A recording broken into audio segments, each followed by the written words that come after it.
What up, fish tank people? FishTankTV.com. Dustin's Fish Tanks bringing it to you on a Sunday, baby. How's everybody doing? I hope you're doing well. So today, a little bit low-key episode for me because I want to show you kind of what I'm up to in the 220. From a high level, like cleaning my tanks is a very cathartic thing for me. It feels good. It's a therapy thing. There's a direct correlation between my happiness levels and the cleanliness of my tanks. When my tanks look good, I'm happy. When they don't look so great, I'm not too happy. I've kind of got a flow going in this 220 right now. I like where we're headed, okay? I've done some things. I've taken a step back and looked at them, and I like where we're going, and I've still got more to do. So I am happy with the progression of the right side of this tank. I like where we're headed. I do need to soften it up here, and I'm going to do some work on this side now because obviously this side's gravel looks a heck of a lot better than this side. But before we get into all that, I just want to go real high level, and I want to ask a question. I got an email from a guy saying he was thanking me for getting him into dirty tanks, helped him sober up for the past 5 years is like something to do. And I've heard things like this from people with PTSD or whatever. So I'm just curious, what do you love about your aquariums and the aquarium hobby? Like, what makes you tick with it? Why do you enjoy it? How has it been helpful to you? Please drop me a comment on that. I'd love to know like your reasoning and your love behind the aquarium. Okay, so with love of our own aquariums in mind and me having some love on this one right here, I'm going to show you kind of some of the things that I'm working with today and that are kind of on my mind. I am on about a 3-hour time crunch with this, but what I'm going to work on is this. I'm going to soften this part right here. I like that the Econodorus is doing all right in the front, so that will be good. Over here you can see I've got a little bit of mess going on. I'm going to break out a little bit of probably the anubias or whatever, and I'm going to bring it down. I'm going to try to work this driftwood out a little bit. I want kind of like some feet crawling out, some like driftwood kind of coming down and then pulling your eye from the bottom here out to here. I think that will look pretty hot. That's easier said than done though, because those are no joke rocks. I'd like to figure out a way to scrub the top of those rocks. It's kind of bothering me, but whatever. I've also got to give Mr. Crenham Natans a little bit of a haircut. He's getting a little raggedy or whatever. And just a little cleanup in through here.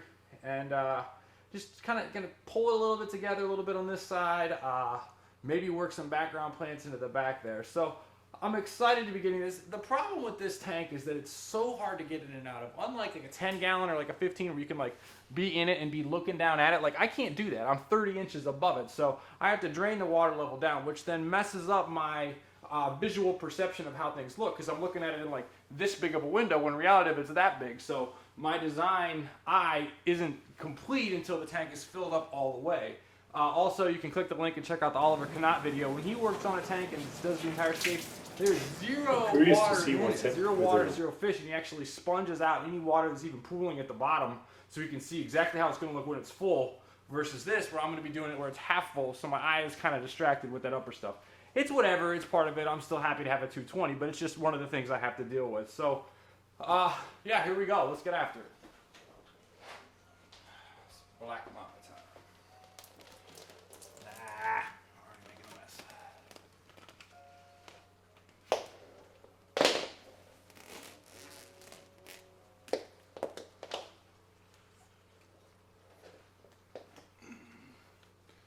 This clip is legit.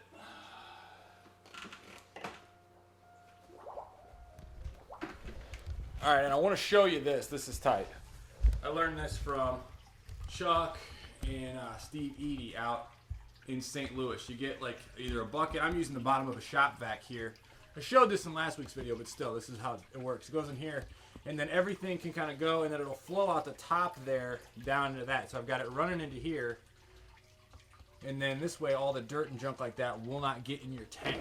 So you'll be way better off. Oh, as I bump it.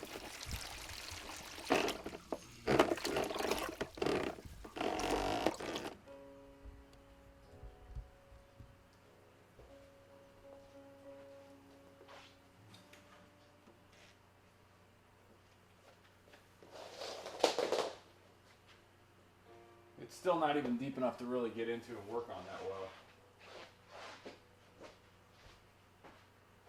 Oh well. Tall tank problems. So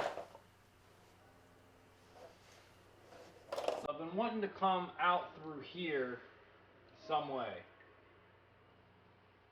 figured out how yet.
I screwed up the whole rock.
So I want to break this anubias off a little bit. And what I like to do is just break it. I don't even mess around. Start breaking it. Take off any of the algae covered leaves. It'll grow back. Whatever. Rip them off. Throw them off. Spruce it up a little. See that new growth in the center there? You're good. So you're all golden there. Just yank these off. And then I like to rip these roots off a little bit as well. So those are gone. And then we're going to take the rhizome. Now obviously I'd love to have more leaves on here, but I know this is a healthy rhizome, so I'll be alright. So a little delayed gratification going on here. Then we take this sucker. Just going to confirm it in the tank again where it was. Take it here.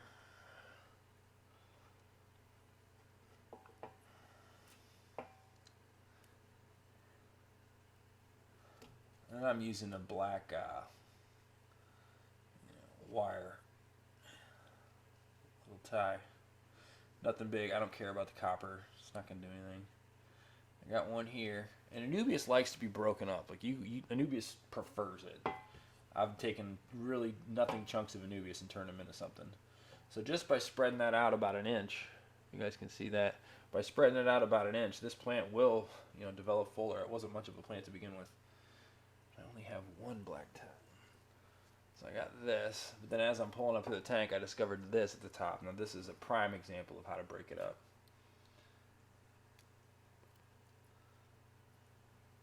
I like the wires are the best because you can get the best tie down in my opinion. You can like control it the most. So I'm always a big fan of the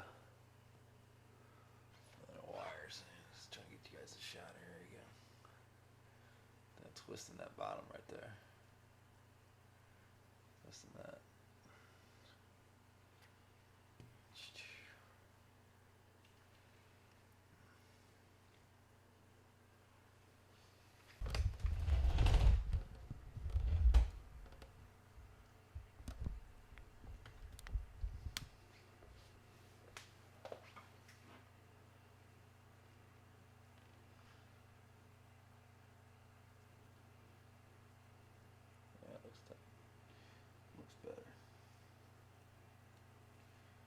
Give this just a tiny bit of time under a blaster, it'll be just fine.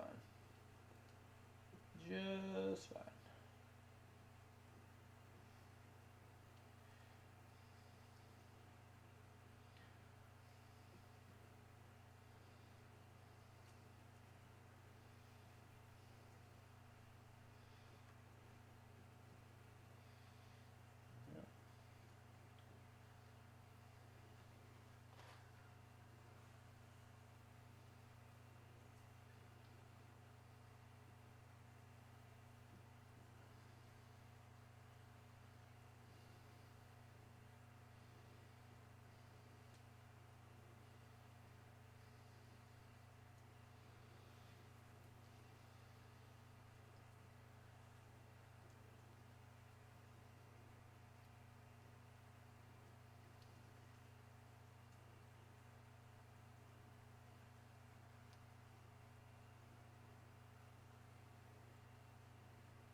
And it just tells you where it wants to be broken.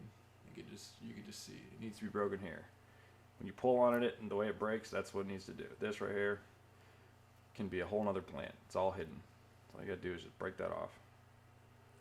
Separate thing.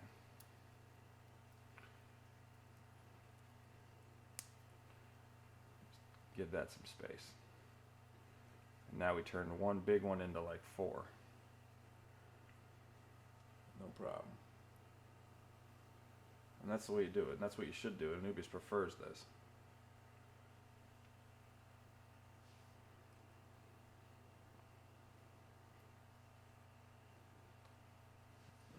While you're at it, pick off some of the algae.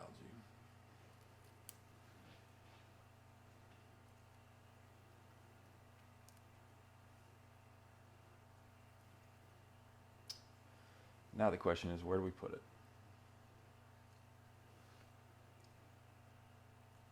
Unfortunately, Mr. Camera, you have the best seat in the house. I'd actually be sitting right there to get the full view of it. So I'm kind of looking from the side here, but whatever.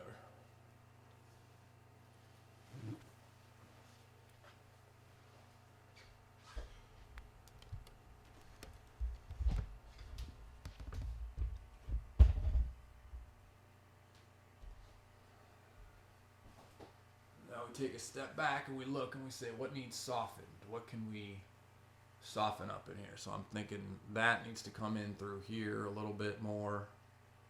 The anubias can come out of that little hole. That would be soft and nice. Over there on the edge, and now we've got tons of it to play with, so we're good. And I'd like the water level to be a little lower, but the filter noise is unzen, so I don't like to leave them unplugged too long. So I'm going to swap this out and use the newly spread out stuff. And I'm just going to keep these long roots on here and just shove them down as far as I can.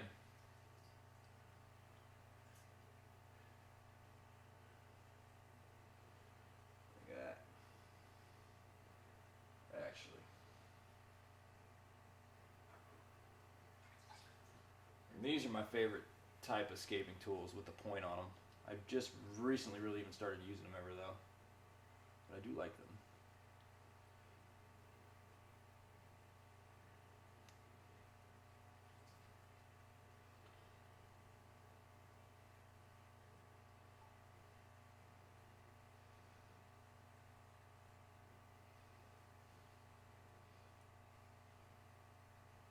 Yeah, I got greedy.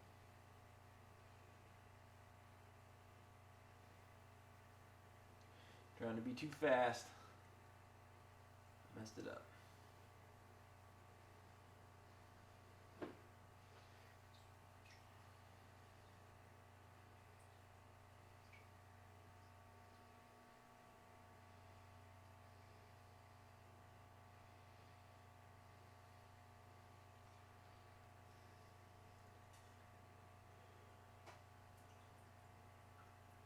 I must say it is nice to find big pieces of anubias just popping around, just like ready to go.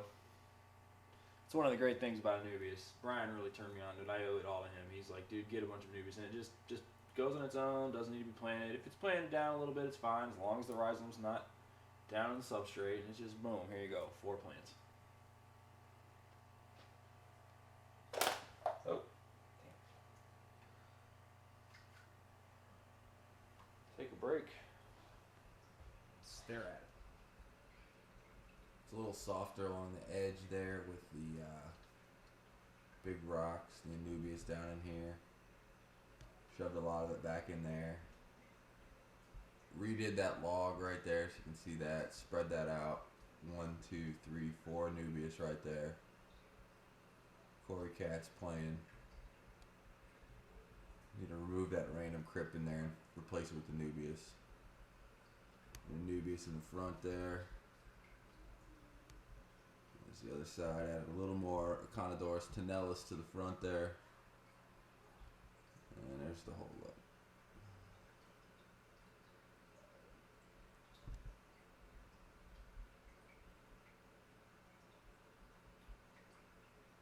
It's coming.